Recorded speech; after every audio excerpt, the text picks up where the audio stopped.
Cette fois-ci, je vais faire une vidéo un peu spéciale quand même, parce qu'elle n'a rien à voir du tout avec tout ce qui avait été fait avant. C'est-à-dire que je vais parler de deux compositeurs qui, moi, me tiennent à cœur. Pas spécialement parce que c'est des grands compositeurs, parce que bah, c'est juste objectivement assez faux. C'est assez facilement démontrable que... Et disons que l'histoire nous a montré aussi que, bah non, c'était pas des très grands compositeurs. Mais tant pis. Mais je trouve quand même qu'ils ont leur mérite, au moins leur mérite historique. Je vais vous parler de deux compositeurs que souvent on traite un peu avec dédain. Le premier, facilement défendable, le deuxième, beaucoup moins. Le premier, c'est Czerny. Alors, Czerny, surtout quand on est pianiste, tout le monde se focalise sur oh là là, l'homme qui a écrit je ne sais combien d'études pour piano. Et du coup, il a un côté très scolaire, ce qui est très vrai. D'ailleurs, Debussy y a aidé avec son Gradus ad Parnassum, euh, avec son espèce de petit et voilà, je vais faire à la méthode de Czerny.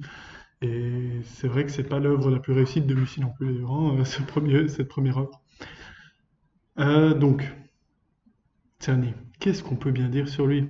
Alors déjà qu'il a écrit près de 1000 opus, dont, à mon avis, seulement, je crois que j'avais lu ça quelque part, hein, que c'était seulement 10% de sa production était en fait des études. Donc ça veut bien dire qu'on a un peu, comment dire, on a une mauvaise image de lui. Bon, première chose.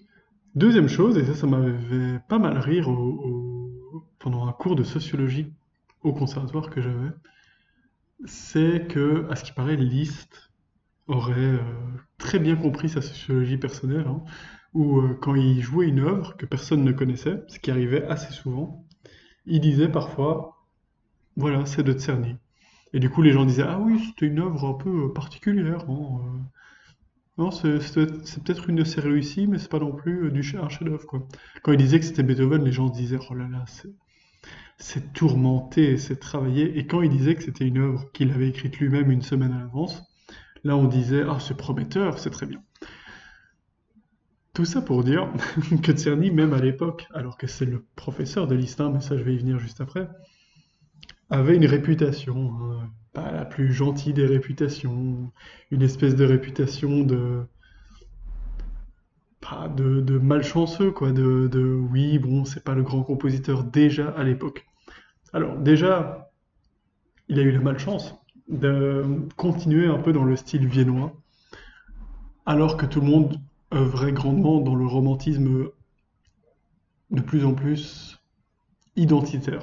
Ce que je veux dire par là, surtout aujourd'hui, je dois un peu faire un disclaimer, c'est que chaque compositeur avait un peu son propre style et revendiquait une recherche dans ce propre style. Alors que Czerny, lui, il était resté dans le style brillant viennois, qui était très à la mode d'une certaine manière, mais qui était très vite dépassé et il a eu du mal à se renouveler. On pourra voir la même chose chez Joseph Jongen, les Belges savent de quoi je parle, cet homme qui a fait la même chose tout le temps. Et, et en fait, c'est un peu ça qu'on peut reprocher à Czerny. Par contre, si je devais vous conseiller d'écouter une œuvre qui n'a rien à voir avec ses études, c'est quand même sa première symphonie, qui est très beethovenienne. Vraiment, c'est surprenant. C'est pas un chef-d'œuvre absolu, mais il y a quand même beaucoup de nouveautés, j'ai envie de dire, vu l'époque. Et en fait, on passe quand même un bon moment à l'écouter. Vraiment, moi j'ai été très agréablement surpris. À part au deuxième mouvement, où il y a quelques longueurs, vraiment, il se débrouille pas mal. Vraiment. C'était une surprise incroyable quand j'ai écouté la première symphonie. Après, j'ai écouté la cinquième, qui soi-disant est plus connue. Je n'en ai rien retenu. Ce qui n'est vraiment pas le cas de la première. Peut-être parce que c'est do mineur et que ça me parle beaucoup, mais quand même, si vous deviez écouter quelque chose pour découvrir Tsani sous un autre œil, écoutez ça. En plus, et c'est pas rien, ce que moi j'aime beaucoup chez Czerny, et qu'on oublie souvent, c'est que, bon, il est, c'est un fils doué d'une grande famille.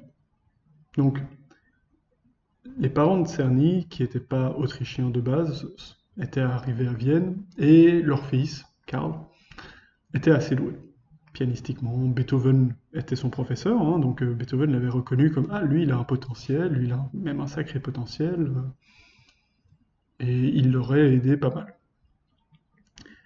Czerny, du coup, Karl Czerny a dû succomber à la vie de toute sa famille pendant un sacré moment en donnant cours sur cours sur cours.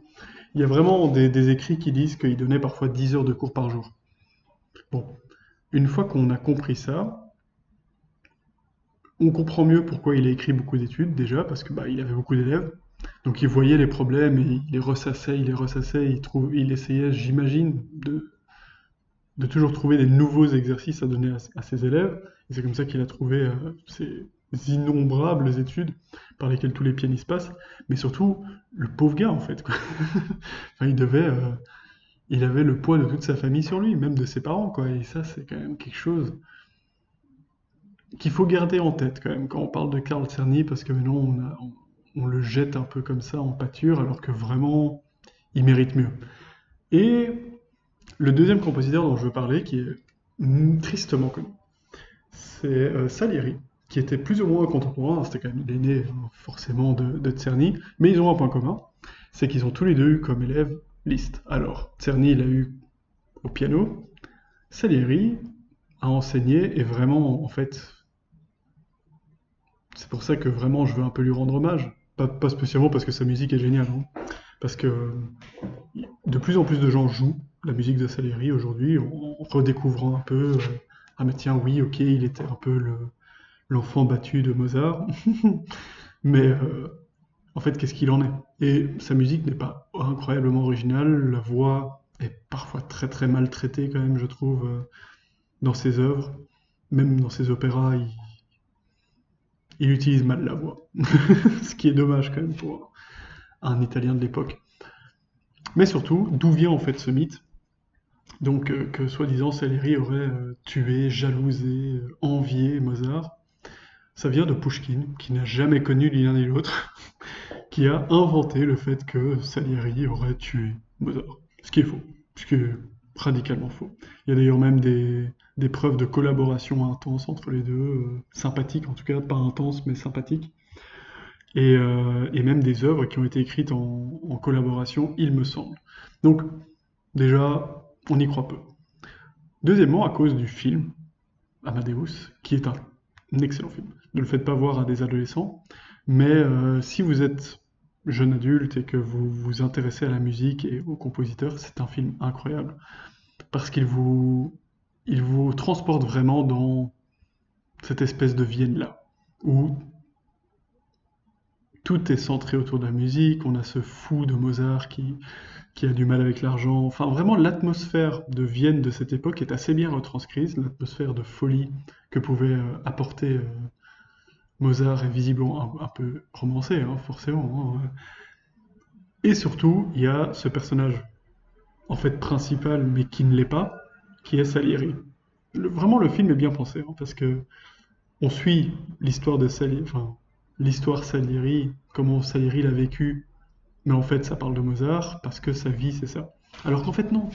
Salieri, il a une très belle vie, hein. Il était, euh, il était compositeur impérial. Il allait très très bien, ne vous inquiétez vraiment pas pour lui. La fin de sa vie est tragique, parce qu'il a perdu sa femme. Oui, ça aussi dans le film, je crois qu'ils font comme s'il était catholique dévoué, qui n'a jamais, qui, ne sait, qui est resté vierge, ou je sais pas, et je crois qu'ils sont rentrés dans ce délire-là, alors que pas du tout, hein. Il s'est marié, il avait un fils, c'est juste que son fils meurt avant lui, il perd l'usage de ses deux jambes, à la fin de sa vie, vraiment les deux, trois dernières années de sa vie, c'est tragique. Mais il a même un enterrement impérial, enfin il a droit à des choses incroyables, enfin il a dû avoir eu une vie que tout le monde aurait rêvé avoir, vraiment. Donc je crois pas qu'il était vraiment jaloux de Mozart, je crois par contre qu'il se rendait compte qu'il n'était pas aussi bon que Mozart, ça c'est possible. Ça c'est possible. Vraiment quand on écoute les œuvres de Salieri, on se rend compte quand même qu'il y a des limites. Surtout vis-à-vis de l'usage de la voix, alors qu'il en a fait beaucoup pour la voix justement. C'est un peu dommage. Mais alors que Mozart utilisait très très bien tous les instruments, hein. Ça, il faut Mozart, c'est pas un génie pour rien non plus, hein. C'est qu'il avait très bien compris les registres de chaque instrument. Il n'a pas fait que des chefs-d'œuvre, il a fait des ratés, mais il avait bien compris ce qu'il faisait. Là où Salieri passe un peu pour un pleutre, pour être gentiment méchant.